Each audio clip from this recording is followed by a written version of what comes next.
And welcome, folks, to the talk show, Let the Truth Be Told. I'm your host, Pastor David.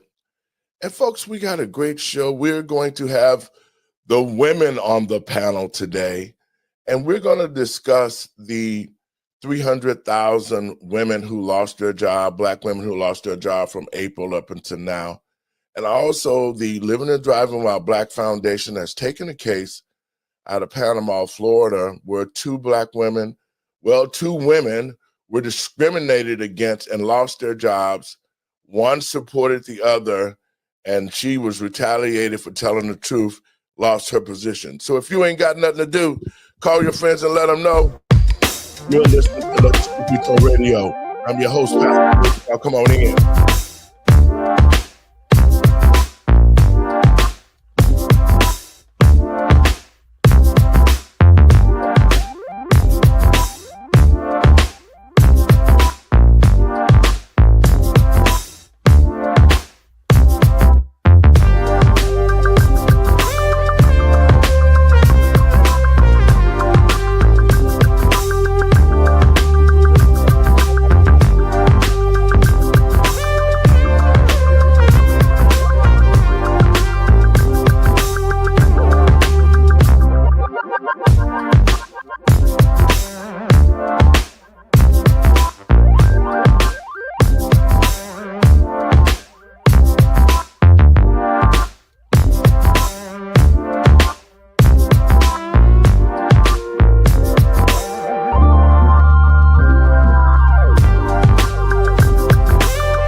Thank you.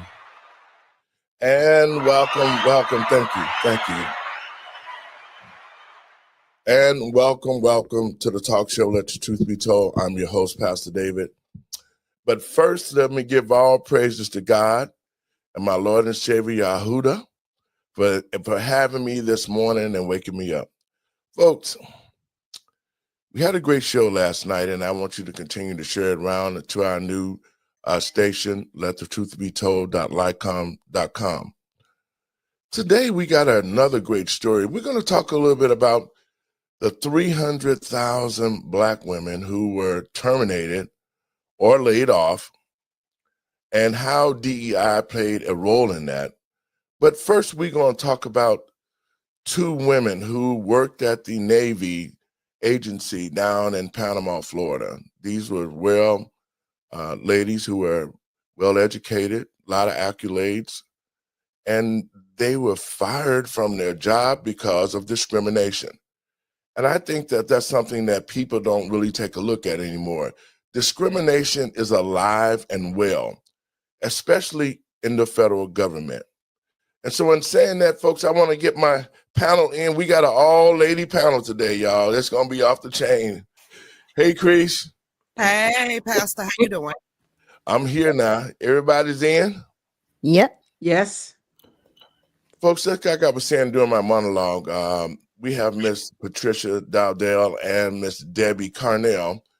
They worked for the United States Navy in Panama, Florida. This case came to us from Miss Dowdell. She reached out to our office regarding what happened to her. She is a retired civilian. Got all sorts of accolades. I mean, the governor lowered the flag when she retired, and she went for another position down in Florida, and it just turned bad. And we have Miss Debbie Carnell, who her co-worker, who was there, who supported her. And this is what I hate about the federal government when it comes to dealing with discrimination. Miss Deb did her job, got accolades as well. But yet, once she told the truth about what happened to Miss Patricia, in retaliation, the federal government fired her from a position that she had no idea that being truthful on the job would happen. And so I want to get these ladies in here. Good afternoon, ladies. How are you?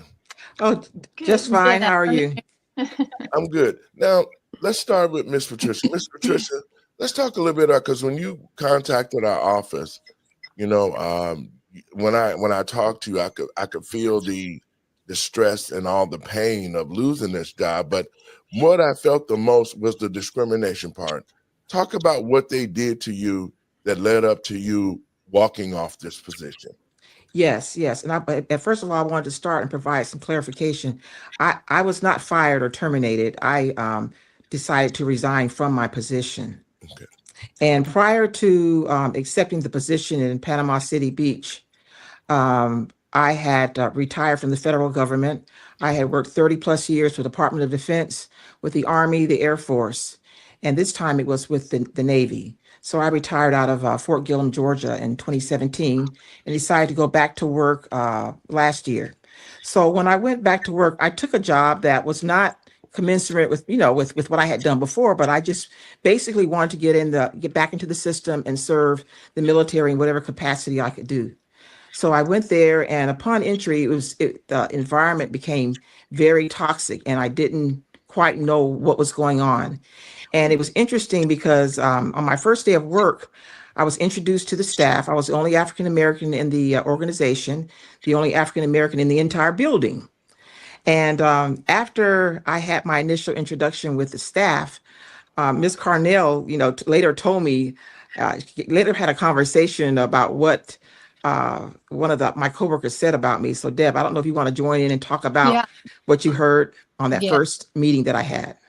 Well, I was just impressed with Patricia, very intelligent, strong woman. And as she was just explaining, her background and what all she's done and how she could be a wonderful asset to the Navy down there. When Patricia was through talking with us and introducing herself, I turned around and looked at one of my coworkers and I said, I love her. She's going to be wonderful on the team. And she gave me a funny look and said, and stated, I hope she's not going to be like the other one. I didn't know what that meant at the time, but realizing later that the other one was a Black lady that she was replacing her position with. So you're saying that this other coworker who said the other one, and the other one means the other Black lady that came to work before Miss Dowdell, and talk a little bit about what happened to her. Well, I've only met her when I was hired. She was leaving, so she was packing up and moving out. So I didn't really get to know her too much. But she was transferring to a base, an Air Force base, and doing the same kind of work. I know she when she was leaving, I told her, I said, well, it was good to meet you. I wish you the best. And she did state, I'm excited about getting out of here. Wow. But Ms. Dowdell, now you were able to contact the other one. Yes. Talk a little bit about some of the things that you went through, and then we'll talk about your witnesses that stepped up to the plate like Ms. Carnell did. Go ahead. Okay. Yes, the other one was another African American female, and I spoke with her, and she left. She left based on this pretty much the same thing that I resigned from. We both had similar incidents: the toxicity, the hostile work environment there. And while I was there, all this kind of started around January, February, when the federal cuts were launched, the Doge cuts were launched. And at that time, people were considering about taking the DRP, the Deferred Retirement Plan. So my supervisor, who was a GS-13 at that time, decided to take the Deferred Retirement Plan a program thing. So I was the only person that on staff that was qualified at the time for that position, because I had held it several times before. So even though I was currently in a lower ranking position, I had the director's position several times and had retired from that position. So it was just fine until I announced that, hey, since the boss is retiring, you know what, I think I might apply for that job. I would like to try it, getting that position. Oh my goodness. Once I said that I was interested in the position, that's when everything just completely changed in the environment. All of a sudden, I became the target. it was like, oh no, we cannot let her be our supervisor. We've got to do whatever we can do to sabotage and undermine any effort she has at any kind of success with that. So I remember one time I went in to launch a best practice for the Navy. And I went in there and spoke to the commander and had a briefing there. And they said, you know what, this is a fantastic idea. We want you to come back. And there's a possibility that we may look at this as a best practice for other parts of the Navy. So came back to my other coworkers. And again, the same thing, like, oh no, we cannot let her shine. We cannot let her be our supervisor. So any little thing I would do, they would try to sabotage it and try to make me look less professional, because at that point I became competition. It was okay as long as I was sitting in a job that was lower than theirs. But once I expressed that I wanted a position that that was the director's position, all of a sudden it's like, no, we've got to deal with her. So at one point, the person that was the most antagonistic, one day she walked down the hallway and she pointed in my office and she says, you see her? She needs to get out of here. She needs to just get out of here. And she also made a comment to Miss Deb that she didn't understand why, but she just never liked Black people. She just never got along with them.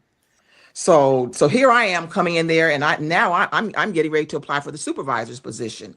So all this toxicity in the work environment just compounded.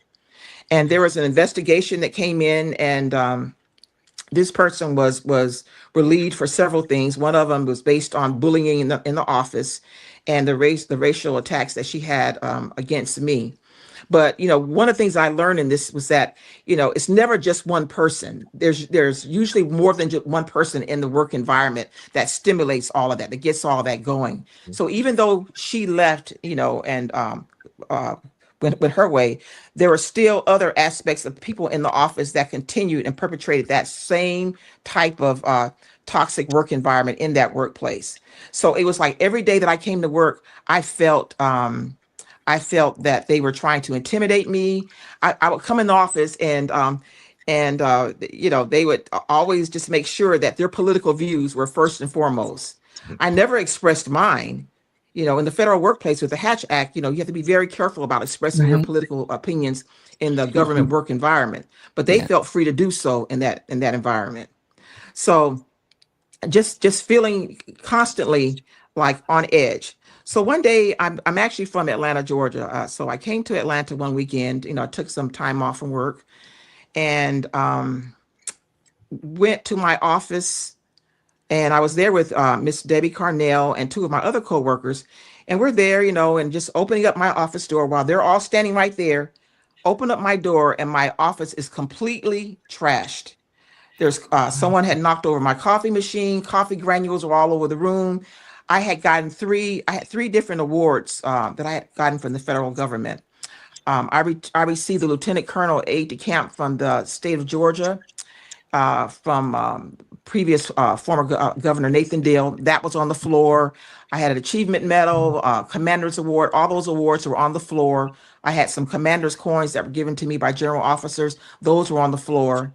And so when I went there, I just kind of froze. At that time, I didn't really know what to do. I was like, okay, so who is it that dislikes me enough to do this? And what have I done? Because I tried to be gracious and nice to everyone. And I'm here to serve sailors and their families. That's my job. That's my focus. And just sitting there, I just kind of froze. And at the time, I kind of paused about whether or not I should report it. And I remember Miss Carnell saying, Patricia, no, you got to call the Naval Police and get them out here and do a report. So they came into my office. And the first thing the Navy police said to me was, oh, do you think that, and he called a name, do you think that this person did this to your office? So, on any federal installation, you have cameras. You have access as to who's going in and out of these federal buildings.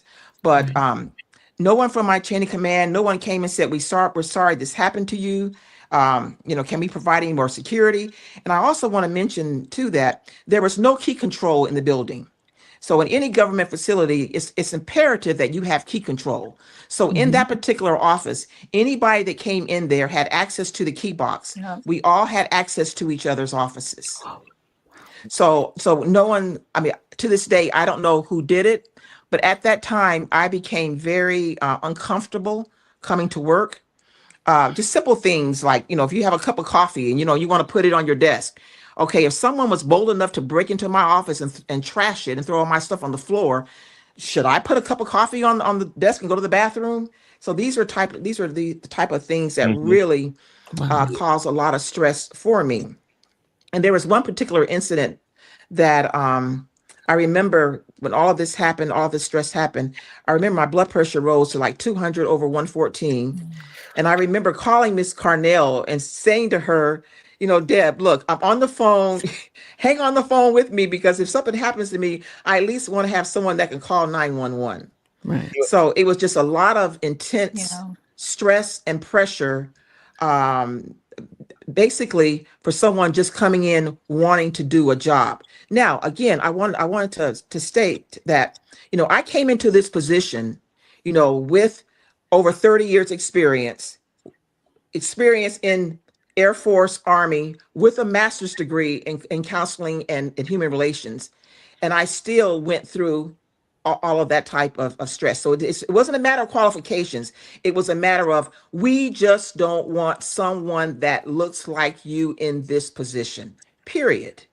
Wow. You So know, it was Yeah. like walking into a prison every day. And finally, and by me being retired, I was like, okay, I thought that this would be a great job for me to just get back and connect again, because I really missed that portion of connecting with the military. But after my experience, it's really kind of left, for me, it's like a PTSD event, because it's hard for me. Like, I can talk about it now, but it was hard for me the first few months with even talking about it without crying. I just couldn't even mention it.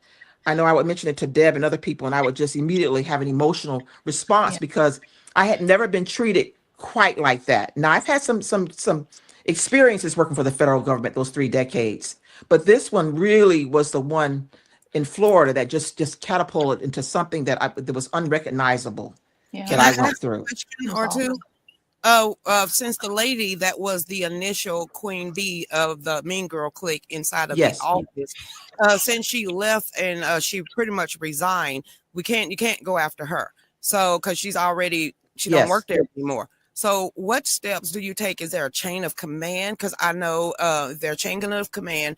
Do you go to the EEOC because it is a workplace issue, or is there something or inside of the government that you can be compensated because of you had to deal with this in 2 separate offices, and it doesn't seem like your superiors took it for real, and you pretty much got the heavy end of it. So what are some steps that you're taking right now? Yes. What I did is I filed an official EEO complaint with Mhm. with the Navy, and that's an ongoing process. And even though the particular person resigned from the federal government, she was mentoring other people that were in the office. In other words, she had other people that were in and out of the office who sympathized and empathized with her position. So even though she was removed, there were others that were still there that felt the same way.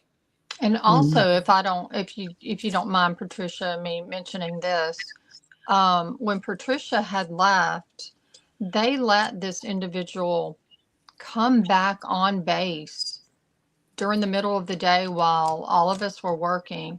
She ripped things out of the wall. This is government property, left holes in the wall, went through there like very angry. Um, I felt uncomfortable. I stayed in my office and closed the door, me and another coworker. So, why they allowed her to come back in there, I have no idea. But, that was one thing after Patricia had left. They let her come back in there and rip stuff off walls. Did anybody take her badge? Was she walked out by a superior? Did they notify them at the gate? Because you just don't get on base if they've been relinquished or even retired. So somebody had to That's a good question. She didn't even come in there with someone escorting her in there.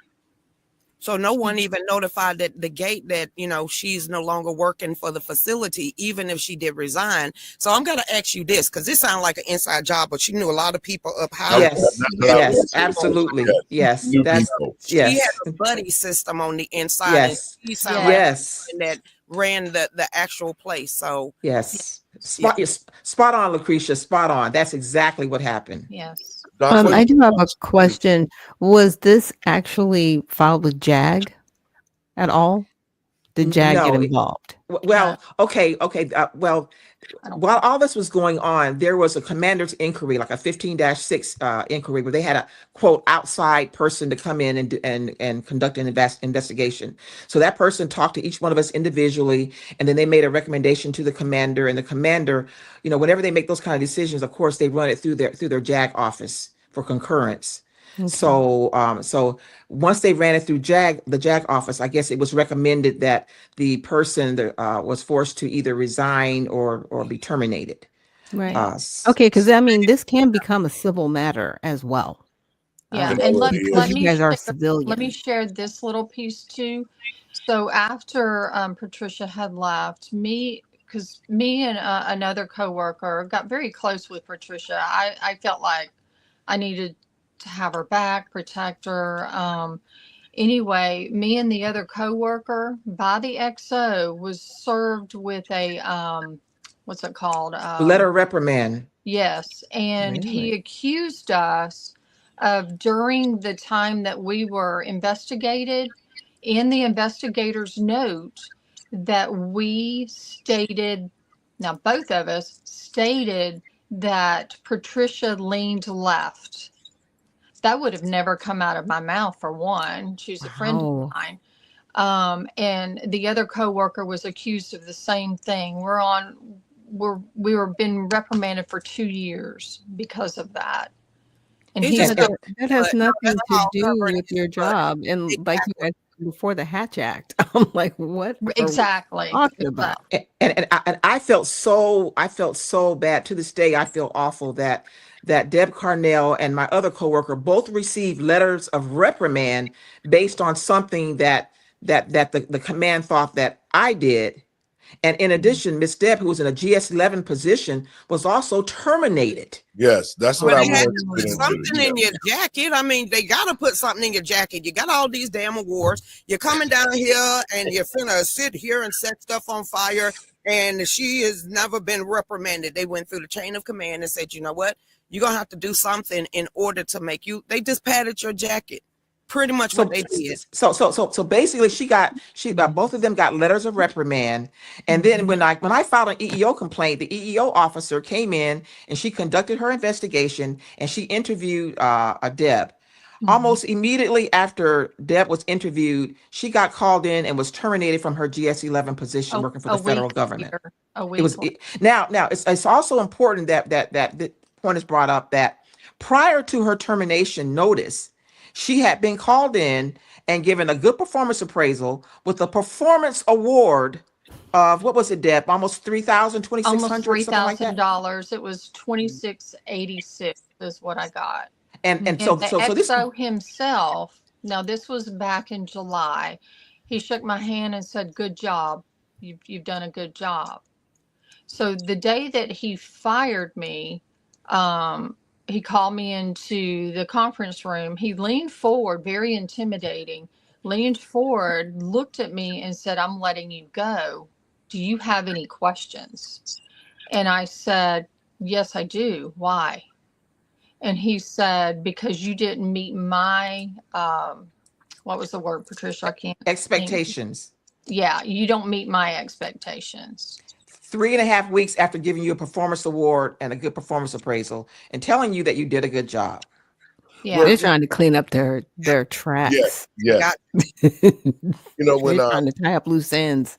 yes, when Miss Deb contacted us, I mean Miss Patricia and them, and I talked to Miss Deb, and we took a look at the complaint. This was just sheer retaliation because of the fact that Miss Deb supported Patricia and all the things that she said that were true. And so when we looked at it, and I said to my attorney, hey man, we need to take this case. These ladies have been wrongfully terminated. They created a hostile work environment. When Ms. Deb supported Ms. Patricia, they in turn retaliated and terminated her.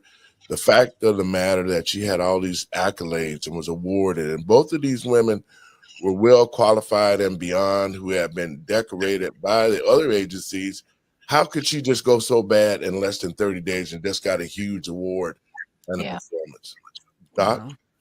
Wow. Well, I mean, I've got a disability. So I'm visually impaired. So I was diagnosed in my 20s when me and my sisters were doing photographs, modeling photographs, and the photographer he said, turn to the side and look at me. And I absolutely could not do it. I could not shift my eyes, and I knew something seriously was wrong.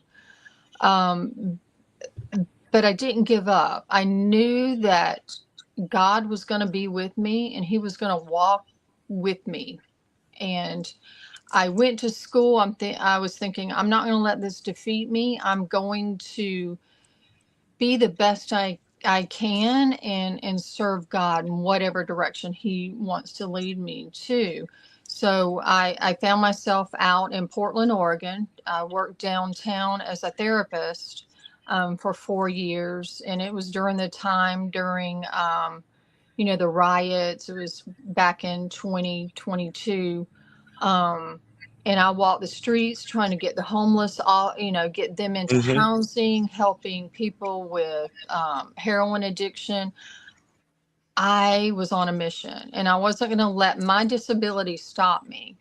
And when I decided to come back home to the South, because my mom was having mini strokes, I needed to be back here with her, and got into the Navy, which I worked very hard to get that position. And then at first I thought he's getting rid of me because of my disability, because he did state to me, the XO, you need to work on your technology skills. And then that's when I sent him a letter that I was working through vocational rehabilitation to get the resources that I need.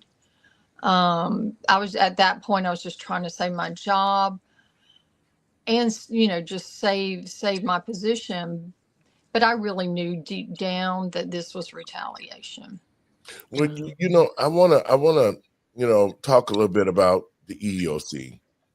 And when I got involved, Miss Patricia called me and we did a conference with the supposedly EEOC person. See, I have sued companies through my foundation. I have sued the EEOC because the EEOC is another governmental agency. And in cases like this, they're going to act like they're going to support and help those who are in need. But most of the time, if they are being paid by the agency, they're going to bring division amongst you so that they can try to discourage you and get out of this lawsuit, because they are at a discrimination lawsuit that is going to probably roll over pretty big for the fact that of how they did it and what they did to these women, and the fact that they basically just preyed on them after they didn't want them there. So we did get it, but we had a phone call, and this is what really made me get really pissed off, was when Miss Patricia and I was talking about the case. She added me as a support person to the phone with this EEOC person. And I had been telling her that she had to be careful with EEOC because EEOC, especially with this XO, he had a lot of power. So the girl that was the girl that was working at his office, he was paying. And so she quite had not fulfilled the requirements like she should, because it seemed like she was holding out on a lot of stuff. And so when we had the phone conversation, now this is another Black woman. We had the conversation, a DEI hire, that's what I'm gonna say. That when I posed questions to her regarding the process, she was unable to tell me. Her mission was to keep Miss Patricia to a place where she lied. She says, well, your complaint itself has some situations, problems with your witnesses, right? And so Miss Patricia was like, well, what's going on? Then she said, well, what Miss Deb told us and what the other guy said did not support what you said happened. And so her mission was to try, and she kept trying to keep it in the hands of the EEOC, because I'm saying to her, listen, the process is going to be like this. I'm explaining to you how it should go. And what about the right to sue letter? We can get that and just get it out of your hair, right? She didn't want that. She kept trying to tell her, you need to stay into the Navy system, and then we'll do mediation, and then we'll get JAG involved and all of that. And I was like, no, we're not going to do that, because this agency is already, you could see the nepotism and how they were You don't treating. trust it. Yeah. Yeah. So I was really taken back that, and I know it's other Black people that do this gatekeeping crap. It has happened on many jobs that I've known. Are you going to keep it with the EEOC, or are you going to leave it with JAG? How are the future aspects? I mean, because if you're going to sue them, you're going to have to get that right to sue letter. And if you are going to sue the Navy, are you going to keep it within the Navy code system? We talked about getting the right to sue letter. And then we're going to go through EEOC. We're not going to do they said the other option was Secretary of the Navy, and we're not going to go through the Navy system. Okay. Yeah, we're going to get the letter for both of Miss Debbie and Miss Patricia, and then we're going to file in federal court on their behalf. The hostile work environment, all the stuff with the trashing the office, intimidating. And she's a senior, so it's a lot of little charges we're gonna put in there for both of them, so that they can be made whole again. And this is what I'm saying. Out of all the adversities that women go through, and I'm gonna play a clip in a minute about the 300 some thousand women who have been let go since April. I feel a couple of ways about it. And I know that a lot of times, I worked for the federal government for 15 years. I went through an actual case of not being promoted, being the most qualified person, and a barmaid beat me out for a 9, 11, 12 position. And I was the most qualified person. And so I ended up, they created such a hostile work environment every day for me. One day I just woke up and told my wife, I'm quitting today. I can't take this no more. So I understand what she went through, and the hate and all the games they're playing. You walking around on eggshell. So this is sort of personal for me too, because I've seen this type of attitude with the United States Army as a contracting officer. And so I immediately took this case to get them some relief. But we're going to stand on it, and we're going to hold them accountable for what they did for both these women. Miss Deb is the most blatant, because her case actually confirms Miss Patricia's case, because once she told the truth about they did all these horrible things, then they retaliated and fired her and put her out on the streets. It's all intimidation. It's all fear. And I know both of them are going to get some resolve in it, but Miss Debbie probably can get her job back to the union, but we still going to represent her and make sure we get justice. Now, Doc, you've been pretty quiet. I know you thinking. Well, I mean, just as a paralegal, I kind of have to take it all in and get the facts. But, it is better to, pursue this outside of the military, only because if you were to go through JAG, things might mysteriously come up missing. Right. Yes. And there might mysteriously, the evidence will be wiped away, the camera footage, just all of the things that they have to be held to an account from an outside source, they can manipulate from the inside, which is very sad, because I do appreciate our military. But, these isolated incidents that happen like this, they're starting to happen more often than not. And I think that goes back to leadership.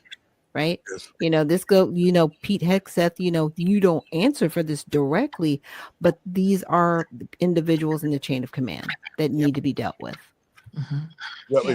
Absolutely. Because the part about the key control, now they're saying that, that key box has always been locked. No, it hasn't. There's several witnesses that, but you know what? But at this point, where those people come forward and say that that box was never locked, now everybody's changing their story. Yeah. Well, And there'll be conflicting evidence. Absolutely. I don't think your commander or the person that was over that office don't want his senior commanders to know that he didn't have that office on lockdown or knew what was going on in the office. So what he decided to do is go ahead and make the problem go away, not put her in jail, not press charges for destruction of property or anything. Just she quit. It's over and said and done. Why you got an attitude? She's no longer here. And now I got to hear it from my senior officers to make it disappear. So I'm just going to make y'all disappear, and that's what exactly what happened. You hit it, Lucretia. That's the attitude that the Army has, because they can make the rules up as they choose to do so, different directives when they need to. And so it is a place of straight discrimination, nepotism, and all the things that happen in the private sector happen in the federal government, even though they say they're not supposed to happen. They happen on a more regular basis than the private organizations. Now, and the Living and Driving While Black Foundation did take this case. This was a case that we've already taken. We've spoken with attorneys about representing them. We're supporting them through the process so that we can, get justice and get them to be made whole. These type of things happen all the time, and just like with Miss Patricia, she walked away out of fear, distress, and all of that. And usually people don't fight back in these kind of positions because they feel the Navy, the Army are so huge and they can't be held accountable. But that's not true. And we took this case and we're going to make sure that they be made whole and that the Navy is held accountable to the standard that they say that they are, who's supposed to be leading examples for other companies throughout in the private sector, but they're just as bad as people that work in the private sector. Right. And hopefully this will create like a waterfall where other people have gone through what you've gone through, but they just didn't have the resources to actually pursue litigation. With all of your accolades and how long you've been in the military and other branches, they didn't touch your pension, did they? No, I already had a pension. Oh my goodness. I'm so glad you brought that up, Lucretia, because that was another bone of contention with them. It was like, why is she here? She's already getting a retirement check. She must be double dipping because I retired as a GS employee. The highest rank I got was 13. So I retired as a GS, but I went back as a non-appropriated employee. So it was there's a lot of resentment that, okay, she's working toward. No, I wasn't trying to retire. It was Panama City Beach. So I just wanted to go down and see what it was like to live on the beach area, in the beach area. So they were very upset that I was working in a second, pension retirement plan, which. And it's so interesting because I really didn't decide to pursue this complaint until literally the day before it was due to expire. I really did not want to file a complaint. I personally felt like the statute of limitation run out. No, ma'am, we ain't. But let me tell you something, because this is what my spirit of intuition is telling me. You just got involved with some bougie, uppity, class women who have ran that position in that office. They all break bread together. They all drink together. They all tan together. And you just came down here and got in the way. That's what it sounds like. Deb, I did not. I mean, I was bullied too. Like one of the bullies. She was slamming the door in my face. No, you was Switzerland in that office. You didn't rock the boat, whatever they said, you went along with. Then all of a sudden, a stranger came into the office, and now you want to speak up. So you never had that, I'm going to push back on them because you'd have been gone a long time ago. So you was neutral, you was easy, and you they didn't figure you as a threat. Now, when you stepped into your authority and became the woman of God to protect someone else, is when you saw Satan show his face in these women. So y'all gonna get payback, but y'all just recognize that you was literally in the lion's den, and we call absolutely. Yeah. I really believe I believe with all my heart that if I had stayed here, I would have definitely had a major health episode. I mean, I was You on the would brink. not It was You would have laid uncontrollable. hands. You would have laid hands. One of these days, you and your mama said, if you ain't got nothing to say, don't say nothing at all. But sooner or later, one of these heifers would have pushed you back into a corner. And you would have came out swinging, okay? Because it was either your health, your job, your psyche, or your hands.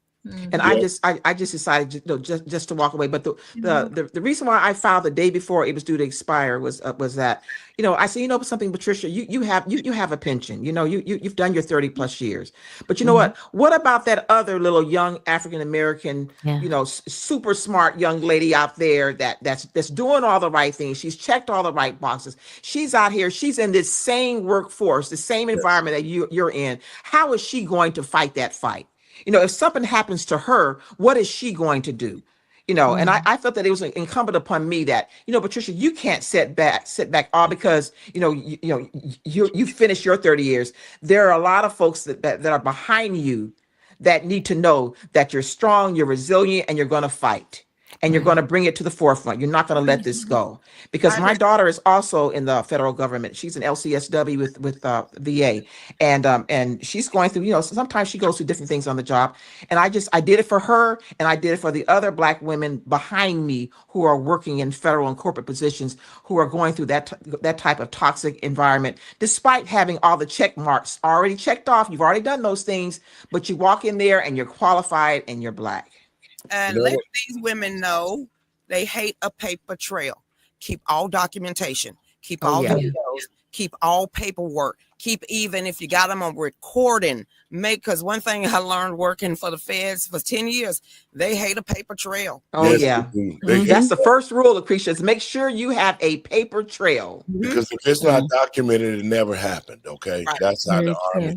If it's not, our motto is this: if it's not in writing, it doesn't exist. Exactly. Now you understand why your superior had to lie on you on paper and put it in your file, because there was no documentation of you being a troublemaker. So they had to put something in your record to show that you're a problem person. And that is what happened with your superiors. Ms. Deb, the thing that I find also troubling about Ms. Carnell's position was not only she terminated, based on that termination portion that she went through, but also she has a disability. I mean, because when you have a disability, a supervisor should be looking at, okay, what type of reasonable accommodation should I provide for this employee? What am I doing as a supervisor to make sure that I've done what I need to do for this person to be successful? Because when Deb was in a situation where she was conducting a briefing and she had to plug the little monitor into the TV portion, she basically said that she couldn't see it. Well, she has a vision problem. So she has a vision problem and she can't see how to plug it in. Then my question would be, what type of reasonable accommodation as a supervisor am I going to provide to help you be able to do that? Right. As opposed to talking about you don't know about technology. It was totally just kind of downplaying her disability and not providing a reasonable accometacomodation for her. He was humiliating me, and he did it during a whole Teams meeting. He said it in front of all of my coworkers. You need to work on your technology skills. Sound like ageism to me. Not only female discrimination, but also disability discrimination and ageism. They would always say to me, like, and how many years do you work? Oh my gosh. Oh my, they were just, I got so sick and tired of them talking about how many years I worked for the government. It's like, can we get straight to the mission? And I think out of all of this, the biggest regret that I have, and Deb, you might want to speak to this, is when I left, I felt like the mission, like what I came there for, I felt like I had not achieved. And that was, I came there to provide services for sailors and families. And when I left, Deb, you want to talk about what you had noticed? I mean, I bet I didn't want Patricia to leave. I wanted her to stay and let's fight this together. I said, don't give up. I mean, you got to stay. But I understand why she had to. It was making her literally physically sick. I was getting physically sick during that time too. But after Patricia left, sailors would come in and look for her. And one particular day, one of the sailors wallow out and said, "No, she can't be gone. I need her help." And that broke my heart. That, those guys connected with her, and she was the busiest person in that office. The sailors really come to look for her to get help. Wait a minute. And now you coming out of a whole nother state to an office to be more efficient than everybody in there, and you didn't think you was going to have a bullseye on your back? That's how it always goes. Come on, come on. It was so funny. This is something that they would my coworkers they were so puzzled at this, because in the Navy, we have the dive school there, and the majority of the divers were white, and when they would come into the Fleet and Family Support Center where I worked at, they would come in there, and they would of course they would be most of the time young white sailors, and they would come in, they would look at me, and they would kind of look at me like, okay, so I need some help.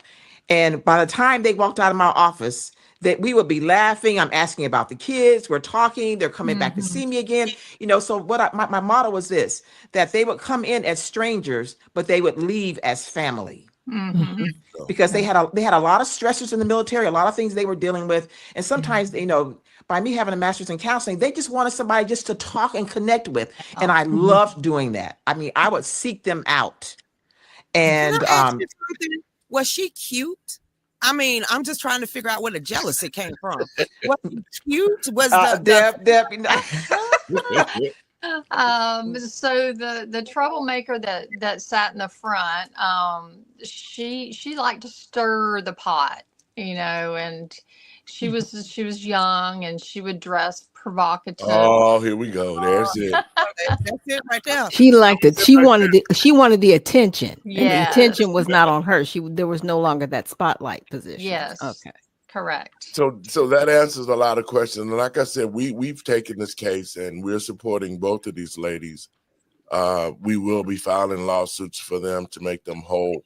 But I wanted to do this and let them have an opportunity to let the world know what's going on. Discrimination has not left this country. It's prevalent in the federal government. And as you see, how this works out is that a Black woman's being discriminated against, and a co-worker who is white says she's telling the truth, and now both of them are out of a job. That right there, to me, has the world need to understand this.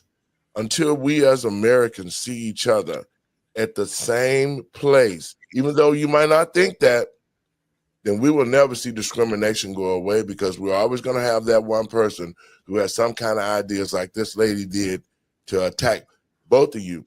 So the lady that you said that dressed provocative, she was sleeping with somebody for her to be able to come back into that office and trash your office. I'm just keeping it real. Yep. Well, Pastor David, I have to say, allegedly, I don't know, but there are a lot of different dynamics going on there. Allegedly,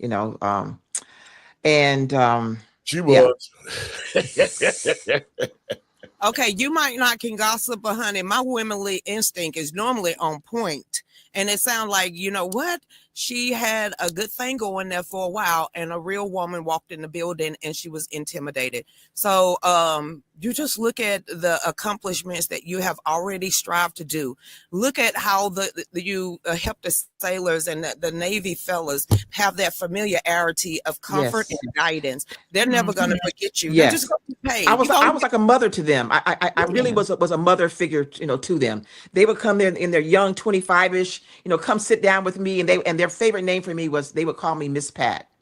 They come in and they would ask for Miss Pat. Is Miss Pat here? And they come to my office, I close the door. I say, okay, so what's going on now? How you doing? How's the family? And they needed that because they were under so much pressure trying to get through the dive school. That's a very rigorous curriculum for them to get through that. Very prestigious. Lots of pressure. A lot of them don't make it. So they needed someone to talk to. Because how much are you asking for? What is your goal? Because I wouldn't want to. I don't know. Yeah, I don't know. I don't know. I really don't know. I don't know what. It's funny you asked me that, because like for certain things, with me being a retiree, I'm here in Atlanta area, McDonough area. Oh wow, you live right around the corner from me. Yes, and I live in Atlanta as well. Yes. Oh, okay. I'm right here, McDonough. And Pastor live in Snellville, so and you need a car to go anywhere. So but here's the irony of all this. And you said about how much am I asking for? I'm paying for a $2,000 a month condo on the beach in Panama City. Don't even live there, which means that I entered into a 12-month lease to go to the job. So it has become it's also a financial thing, and because I'm really big about my credit, so I've just continued to pay it on time to get through this lease. But it was just like there are lots of other things that I had to do that contributed to the stress because I'm having to pay for two places, one that I don't even live in. So all these things happen because I came to a job. I got a question. Another question. When's the last time you took a vacation? Oh Lord, a vacation. What is it? We're talking about that. Yeah, I'm gonna need for you to go get a rum runner, and since you're paying for it anyway, you need to go ahead and get a little bit more tanner, okay? Because why you letting that go waste? Why you letting that go to waste? I mean, I try to go down every once in a while, but it's just every time I go down there. To be honest with you, when I do go down there, it's almost like another PTSD event. I feel the stress of what I went through. So when I go down there, I go down for a couple of days, check my condo, make sure it's okay, get back in the car and head on back to McDonough. That's just how I am. I hadn't had a vacation in a while. Not never mind. Well, but yeah, it was just and basically what I asked for initially was just to cover my expenses. But this Patricia, has been you had to sell your car too. You had to sacrifice, and we're both single women. We both of us, especially Patricia, it just breaks my heart, but we did not deserve this. No, right. You didn't. It's unfair. I'm all about justice and what is right. And it doesn't matter if I lose my job. I'm going to stand up for what is right. My granddaughter is Black. And my heart hurts for her because I think about what is she going to go through in this life.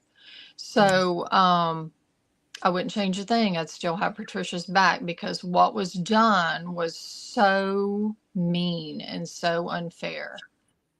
Right. Well, and that's why, for me, when I heard the story, I felt some kind of way that she needed protection. Our women need protection, and they need that kind of support because had she been, it would have been a different situation had she was in a relationship. Because I think had a man been with her, they wouldn't have attacked her like that, especially to destroy the office and destroy all her medals. You know what I'm saying? These are psychological warfare tactics that have been used against these ladies. And so I really took offense to that. And that's why I jumped in and said, hey, you know what?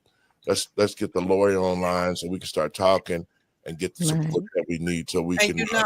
I'm not trying to play devil's advocate, but they're never going to apologize. Oh, you're going to get paid, especially if you once you get the right to sue letter, they might drag it out for a couple of years and they're going to, pay you, but they're never going to apologize for everything. And you know what? At the time, guys, I would have been happy at the time when this first happened, when they broke into my office, if someone had just come into my office and said, Patricia, you know what, is there anything that we can do for you? We're sorry this happened. I mean, it was just completely like it never happened. Yeah. We don't want to talk about it. It's just like, okay, so someone broke into our office. Okay, our next. I mean, that's disturbing because, like I said, I worked at Grissom Air Force Base in the military medical support office. So we had highly sensitive information because we had all of the actual soldiers' information. And in your case, you had sailors' personal private information, like security number. I mean, it gets really intense. And I'm like, your office is open? Excuse me? Yes. Anybody's office and files are open. What are we doing? Like, that is a whole national security issue beyond just being a regular security issue because these people are deployed all over the world. And I don't think people realize how sensitive the information is. Yes. handbook, most of the stuff that we are all talking about is in the handbook as a big no-no. And that's what they're going to do. They're going to point back to the handbook, saying it's already in writing that this woman shouldn't have did it. It's just that they never pressed charges or there was nothing disciplinary that happened to her. And that's how they're going to play, you know, all of them out of our hair right now. Let's just pay them in, just sweep it back under the rug and then point back to the handbook, because sensitivity training it's already there. Yeah, and what they're going to also say is that, you know, when we had the investigation, we got rid of the problem. You know, that person was forced to resign or whatever happened to her. Yes. But my thing is this: when that person who initiated all this left the organization, that still did not solve the problem. What should have happened after that was there should have been some type of training for the remaining staff. Yes. Right. On what went on and how to preclude those type of things from happening in the future. Right. And none of that happened. No, what happened was the XO came in and threatened us all and used the F word constantly to us and told us that we were old enough to be his mother and father. And it was ridiculous. And so he was trying to cover the tracks of everybody. And once the door was open to that and they saw that they were so wrong, then he just like you said, they wanted to get rid of everybody and keep mashing on and just let it flow and fall wherever it is. So, but that's okay. When they in retrospect, I ask myself this question all the time: what is it that I could have done differently? And I say to myself, if I had gone in there and I had not told them my dreams, if I had not said, hey, now the director's leaving, I would like to apply for this position. Maybe I just should have not have said what my dreams were. And I said, no, Patricia, again, what about that person, that young lady behind you who's coming into the federal workforce, who says, hey, look, guys, I'm qualified. I'm going to apply for this job.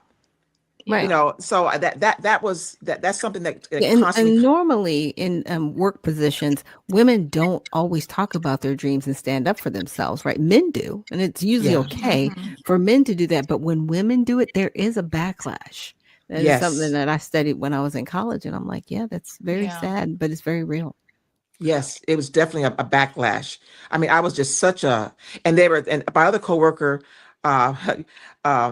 Debbie, the other coworker would say, "Oh my gosh, she's just so qualified. She's had everybody's job," because I literally had everybody's job in the office. At some point in my 30-year career, I'd had everybody's job. So when something came up, I would say, they would say, "Hey, Patricia, I said, yeah, if you do X, Y, and Z, or you do it like this or whatever," I kept with the briefing, and that became another problem to the point where one time Deb was doing a training and she asked for help. She says, "Hey, Patricia, can you help me with this training? I need an icebreaker." I said, "Sure."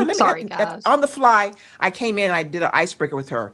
Oh my God, Deb, do you want to talk about what happened when I volunteered to help you, a coworker, with the training? Oh my goodness.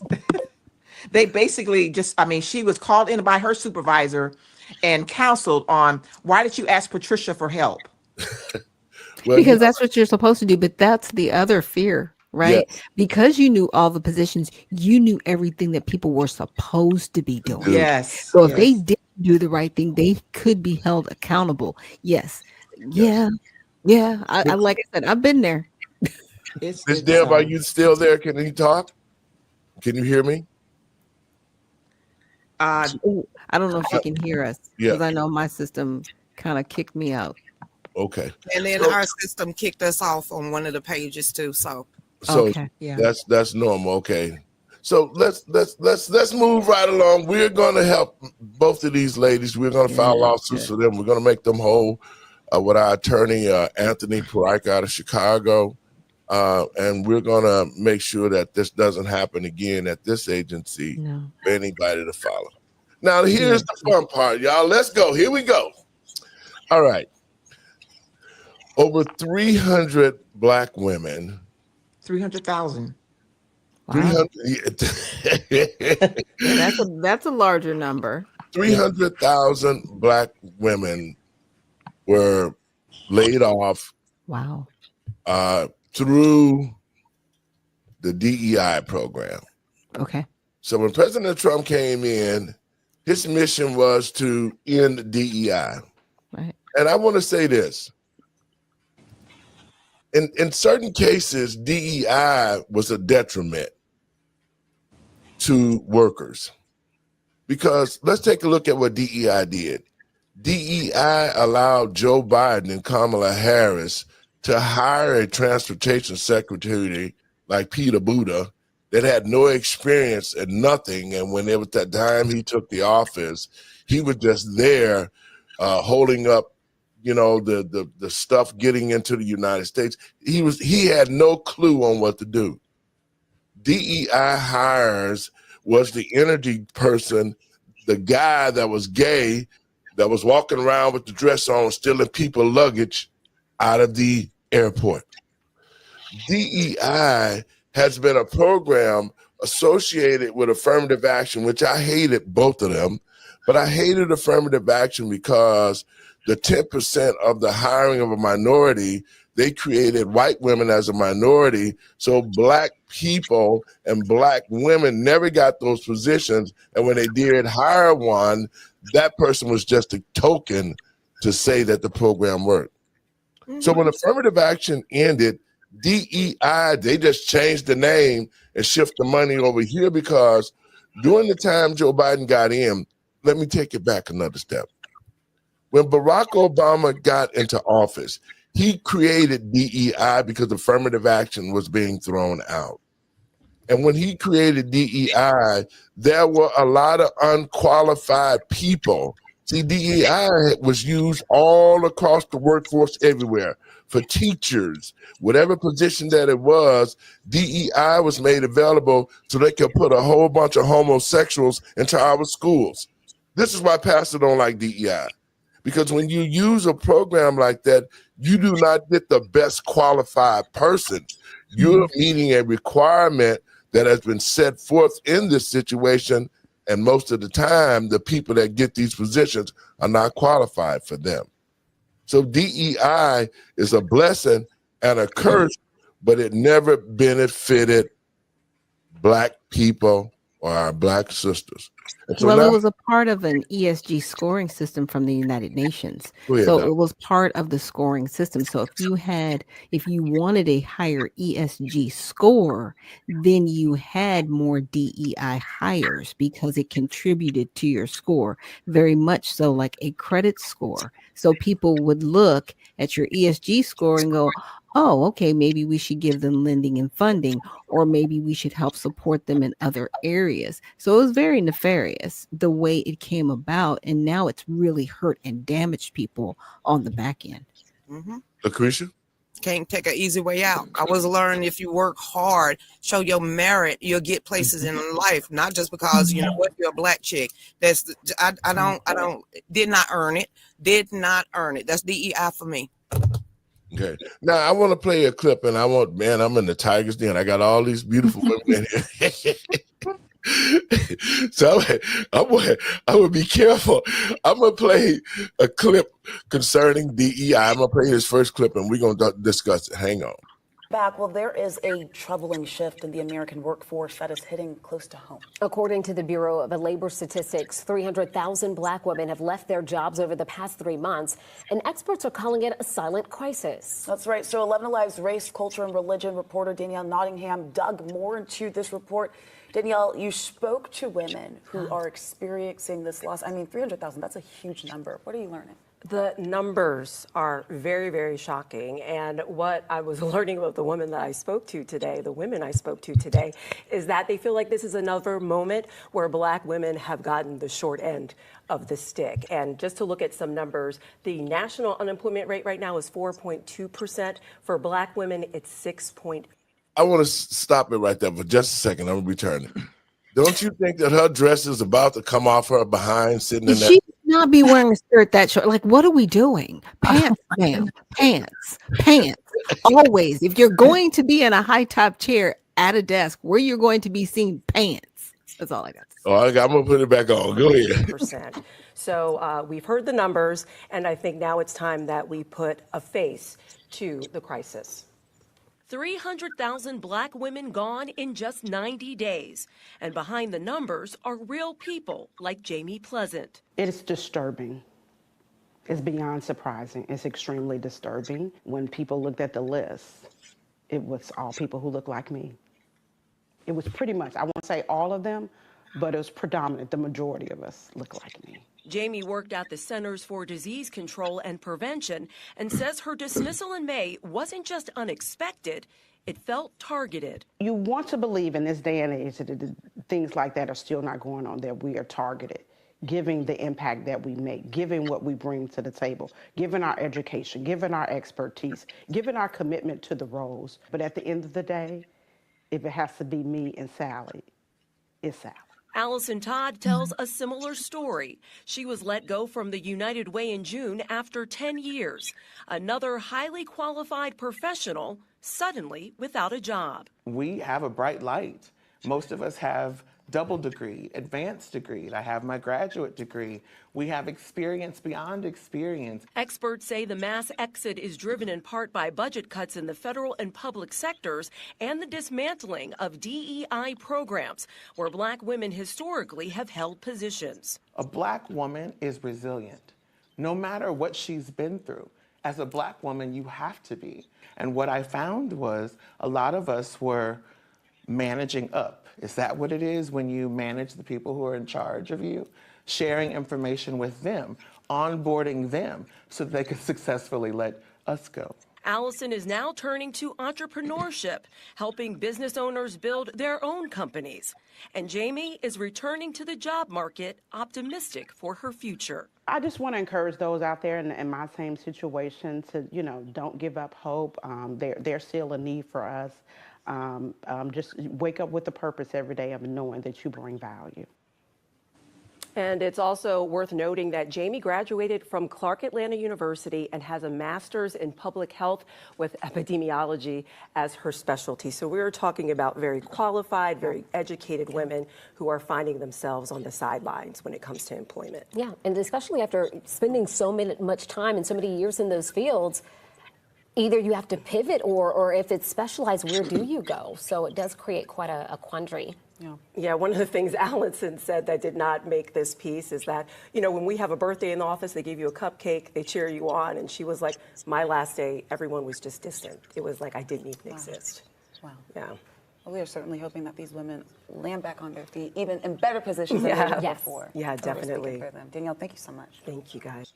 All right, ladies, Lucretia, you up first. Why you gonna throw me under the bus? I don't agree with that crap. I don't agree with any of that. I'm sorry. Listen, Linda out there.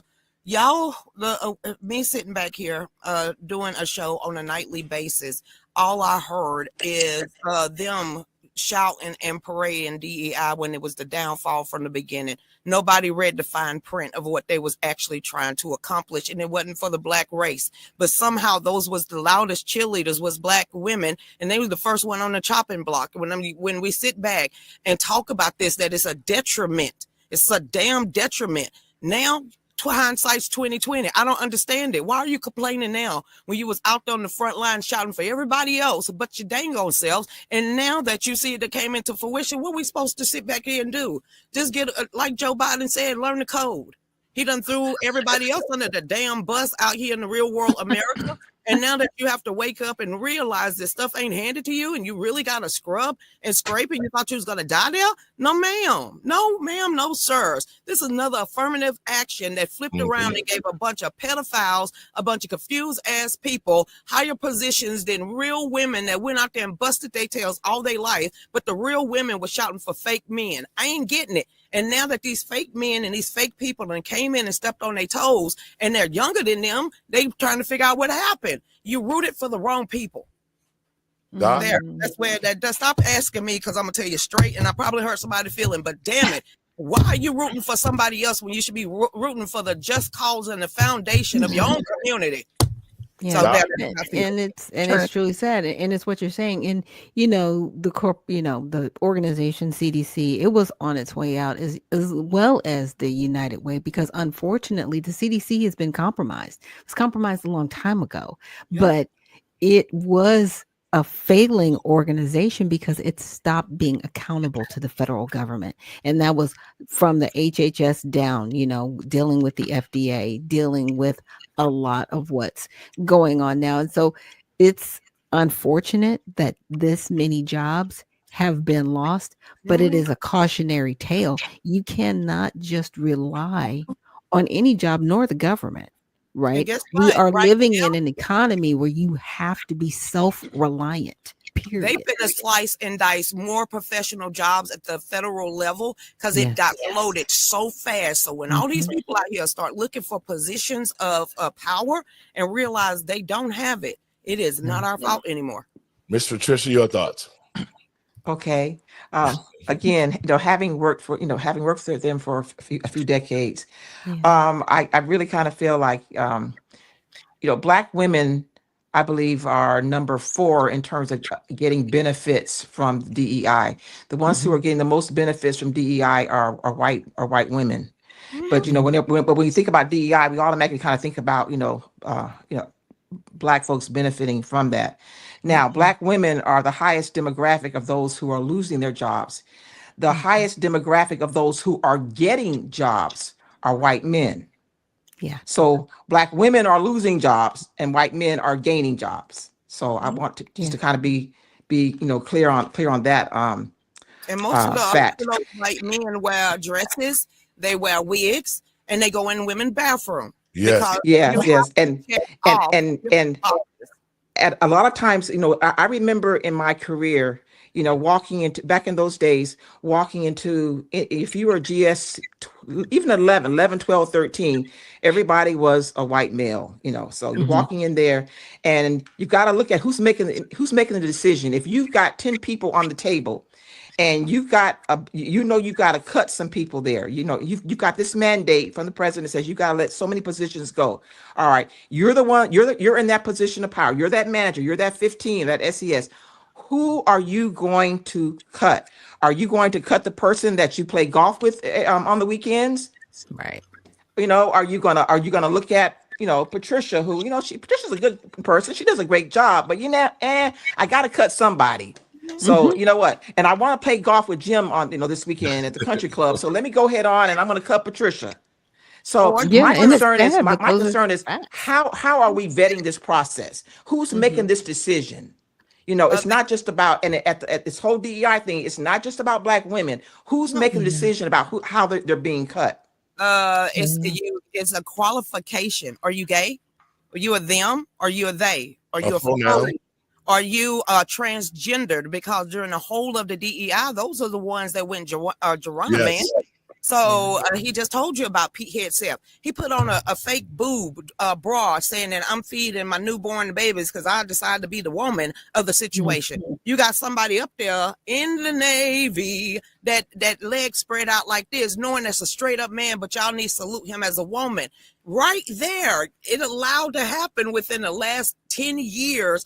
This is what has happened. This is the consequences of stepping out of the grander order of what we are as a constitutional republic. And you let the inmates run the asylum, and now everybody mad because stuff is out of shape. And I'm sitting here like, we told you so. And the other thing too is that Black women also have the highest demographic of those who have advanced degrees. So Black women, I think, are trying their best to hit the check marks and make sure that we're qualified and we meet all these things. So it's just kind of like, I have an example of, when my daughter went to University of Georgia years ago, she went there and one time they were having this affirmative action rally, and they were saying, hey, when she was walking by, hey, it's people like her that we need to keep out of University of Georgia because, she got in here on affirmative action.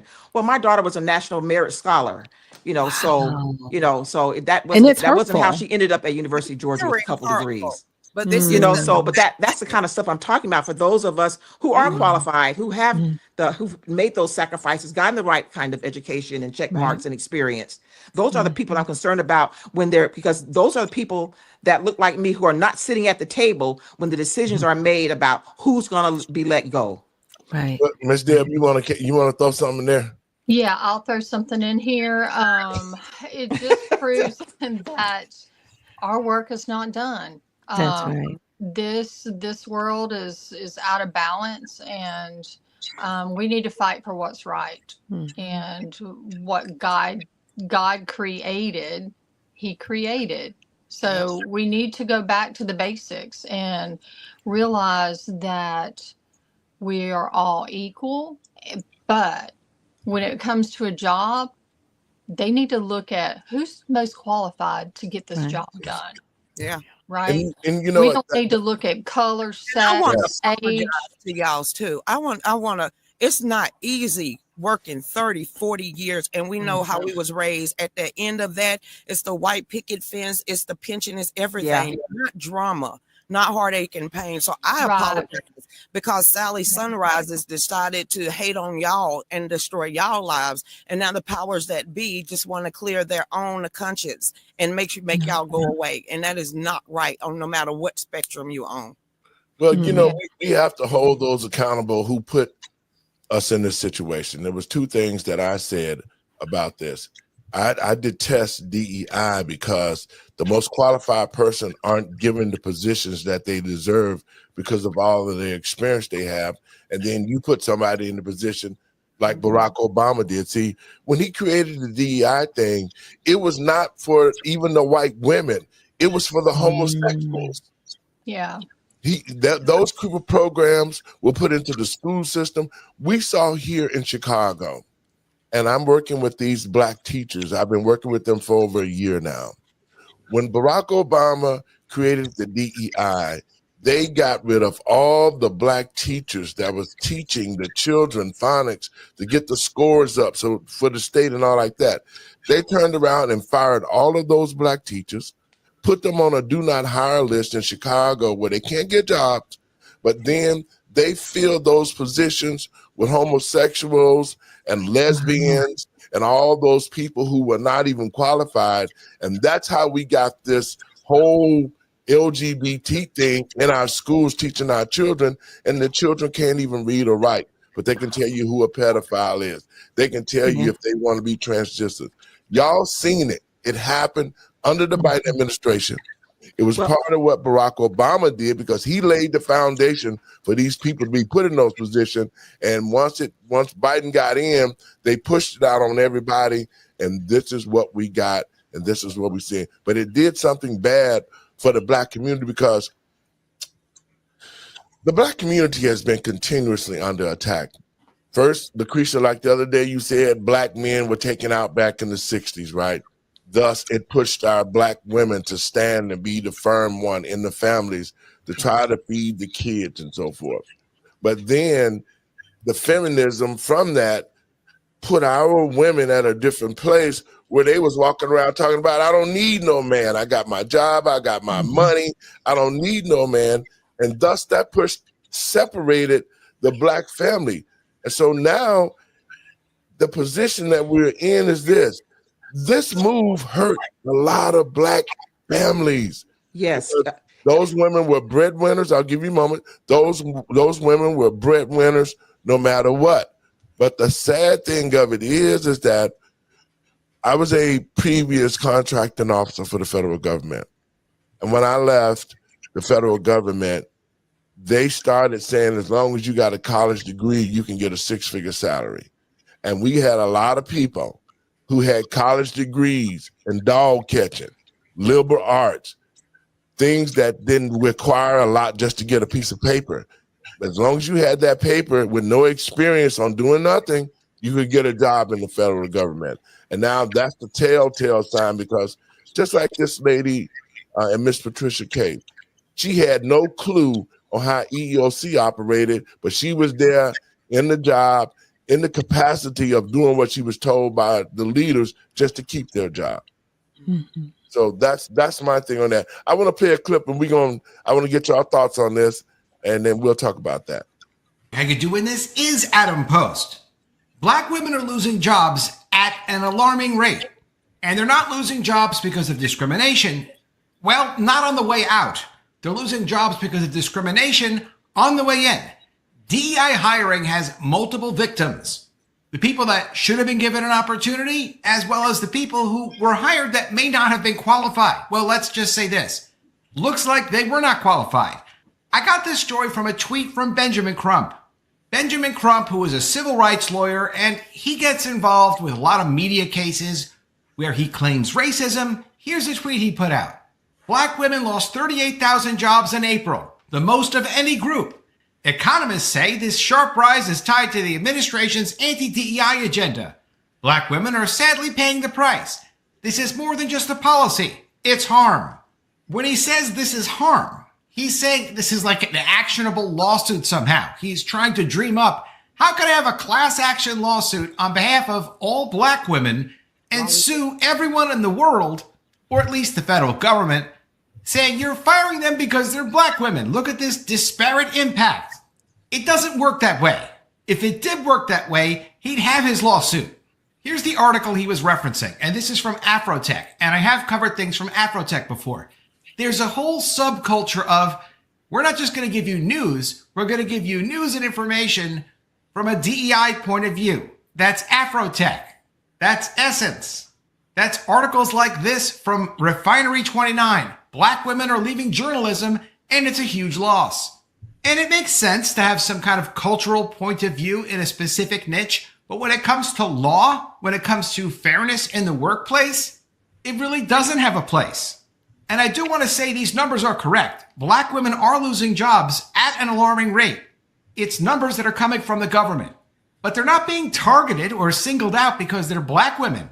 Not on the way out, but they might have been on the way in given opportunities that they weren't qualified for. From Bloomberg, U.S. black women see jobless rates surge, and it's a year-long trend.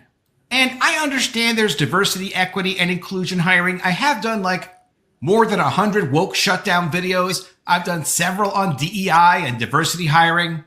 I do have some knowledge on this, but I had to do a little more research to kind of get a better background and understand what exactly are they talking about. Is there some kind of a stealth program going on for reparations that the general public was unaware of? I mean, we were hearing about DEI hiring and DEI related lawsuits and diversity, equity, and inclusion. We understand that's in the public eye, but was there something going on behind the scenes that the general public like never voted for, but some people in power decided, you know what, let's do reparations? They may have actually done that.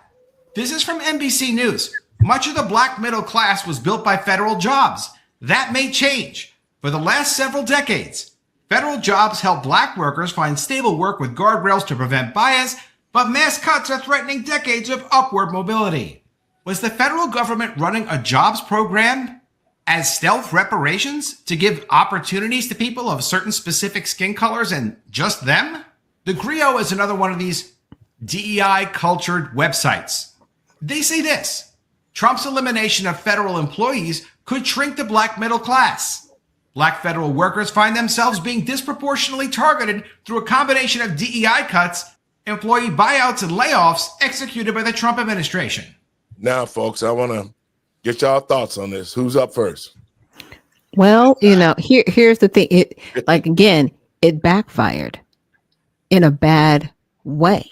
Mm-hmm. It just did. But what's disheartening about DEI, it's the assumption, it's the prejudice that it's created, because the minute you walk through the door, like I have a doctorate degree and I've, applied for positions and I've blatantly been told you're overqualified for this. Yeah. You're bored at this job. You worked at places like Warner Brothers and Turner Broadcasting. You're going to be bored here. But why would I apply if I know I'm qualified for the job? But it's the prejudice on the way in for me that DEI has created that is horrible. Yes. Doc, you are Lucretia. Anything with Crump or Essence, I immediately stop listening. Essence already wrote me up.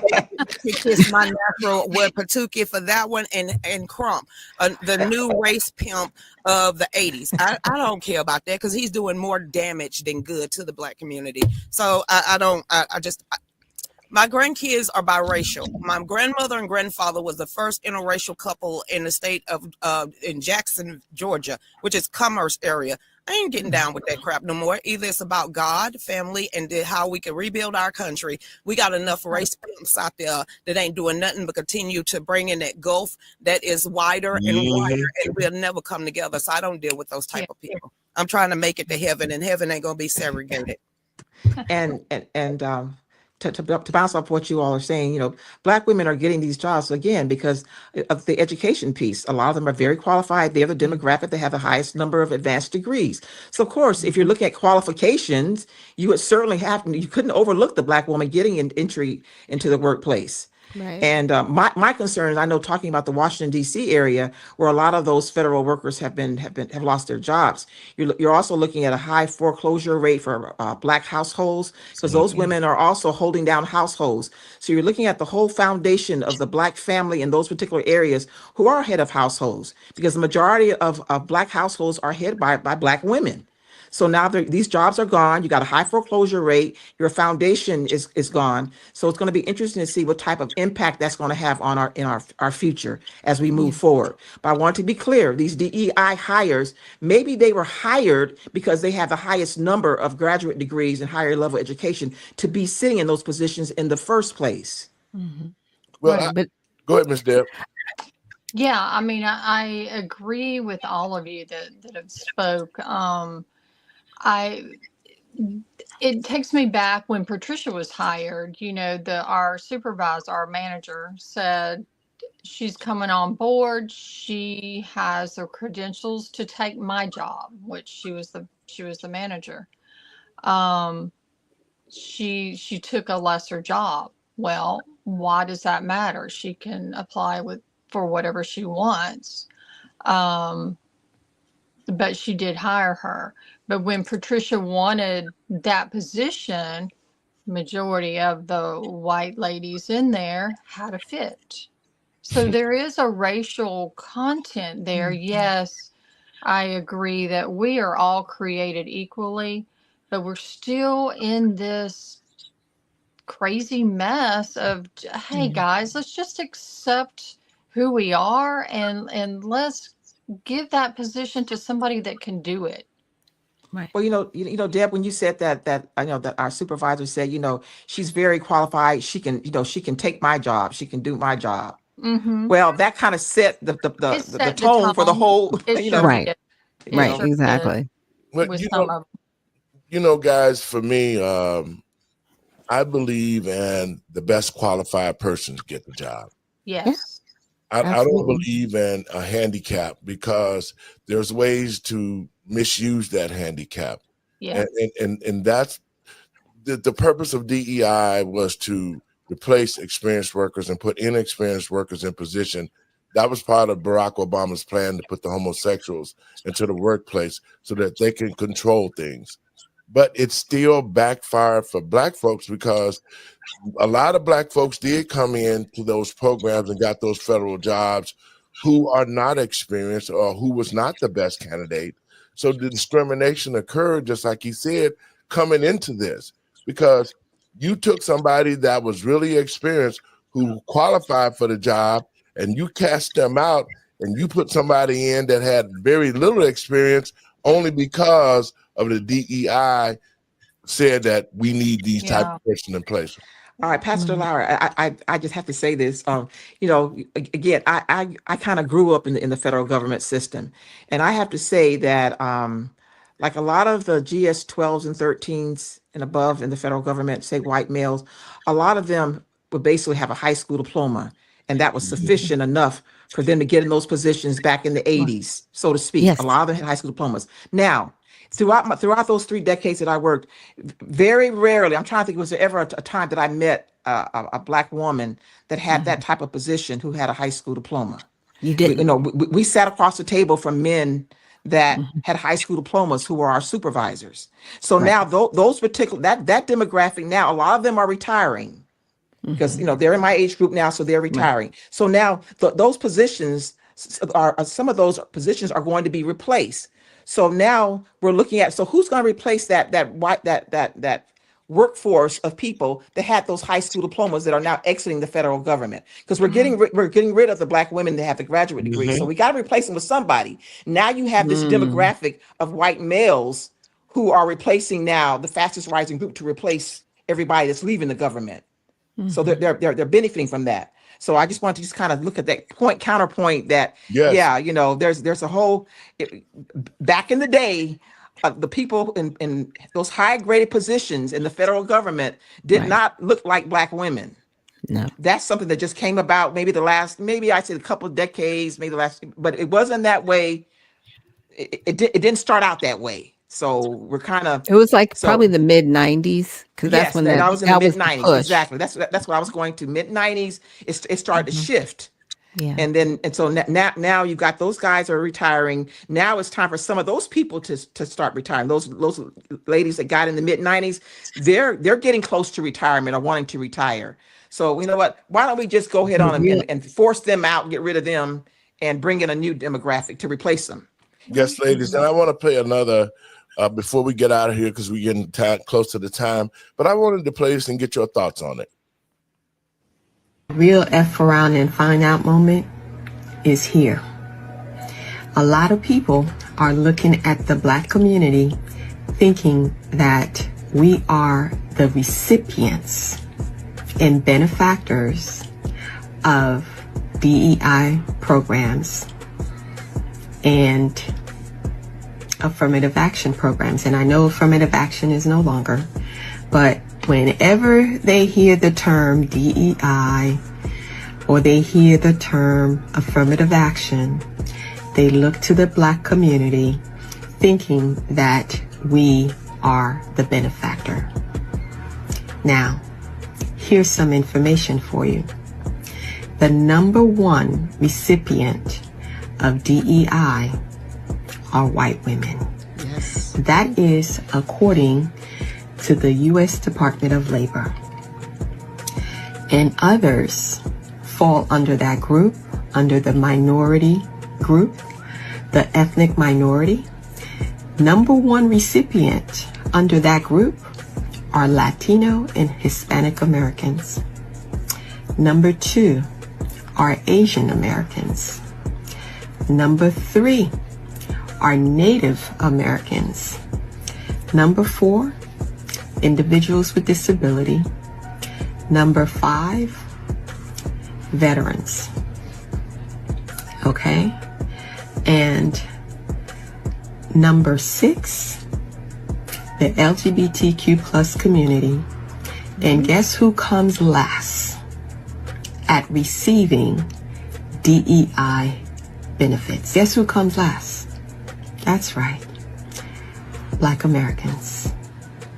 Black people. Let me also say, you can do a Google search and you will see the primary benefactors of DEI programs are not only white women, but white men, white male CEOs.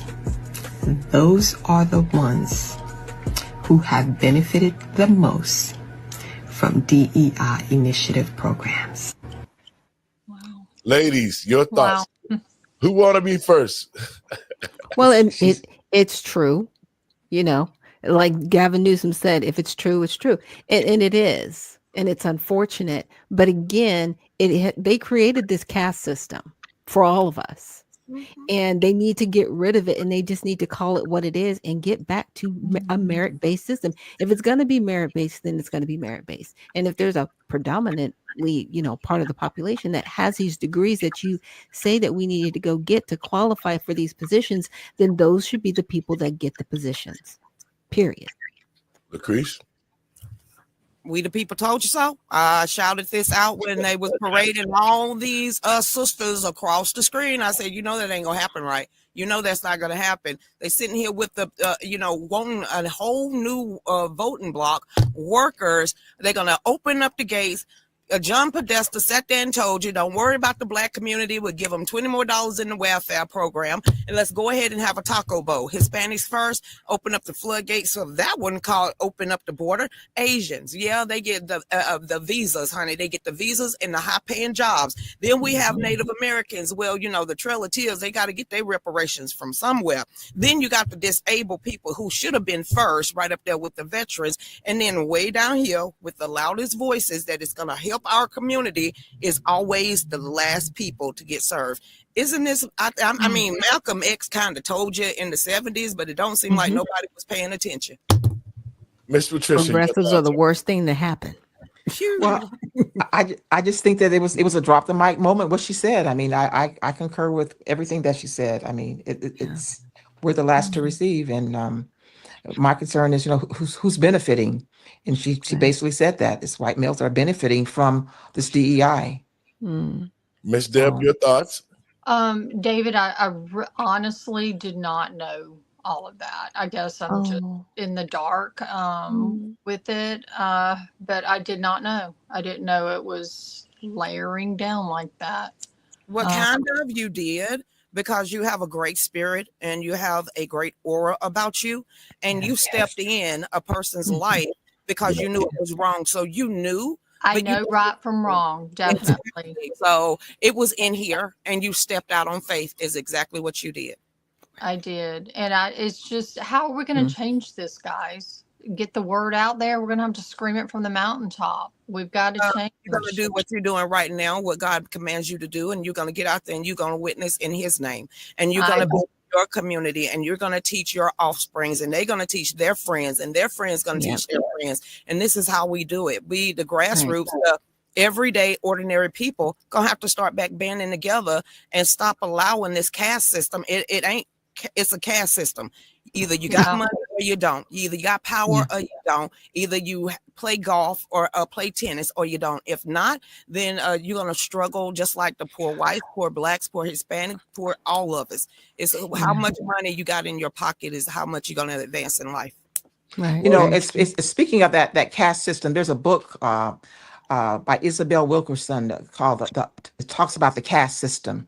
And there's definitely a caste system there. So what Deb and I are going to do, we were talking about this last night. We want to start some type of organization where we can help others in the federal workplace and corporate to kind of help them in terms of how do you deal with some of the things that we're going through, because we're not the only ones. I mean, there's thousands of Patricias and Debs out there.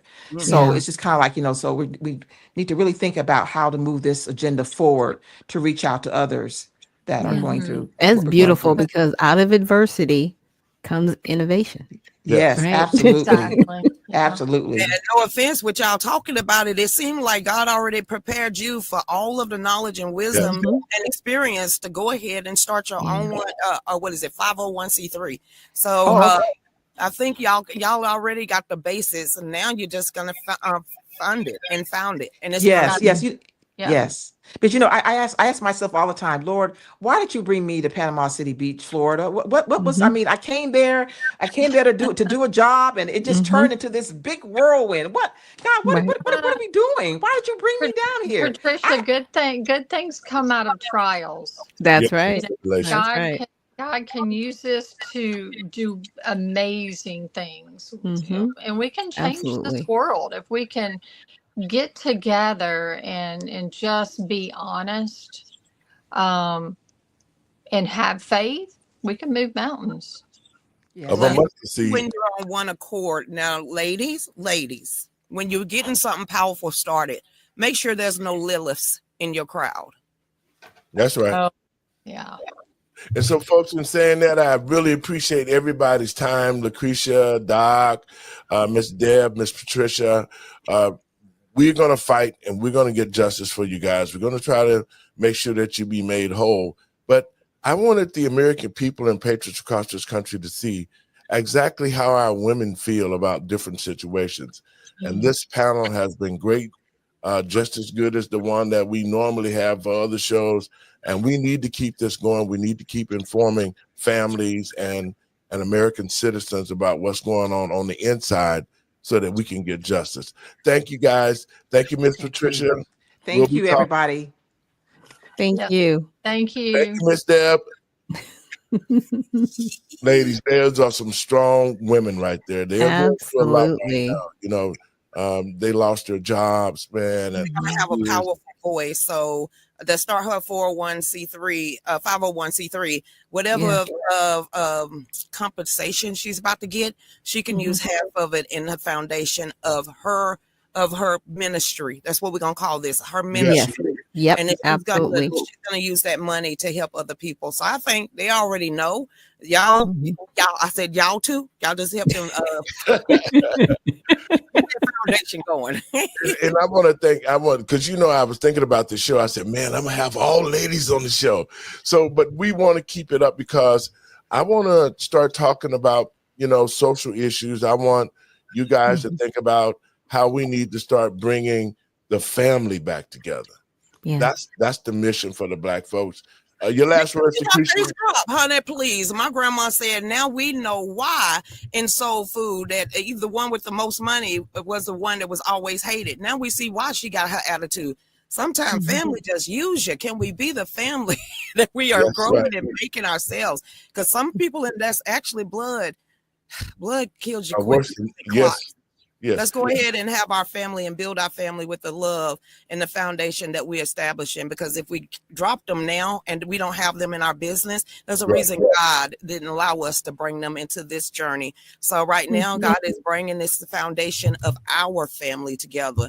Let's not bring some people that we should have cut off a long time ago. Love you, Queen. We'll be talking Absolutely. soon, okay? Doc, your last words. Hey, everybody. Thank you so much for joining us here today. And, definitely check out the USA Redemption Party at usaredemptionparty.com. We are looking for candidates to be servants of the people. And also, we're looking for members of the party. So definitely check us out at usaredemptionparty.com. Thank you, Doc. And welcome back. Have a great weekend, and we'll be talking. Folks, I want to thank you for tuning into the show. This was a great informative show, and that's what we're doing here with our station. Our new call numbers, letters for our new station is letthetruthbetold.lightcast.com. You can go there and watch tonight's show. You can also watch other shows, and this is about education.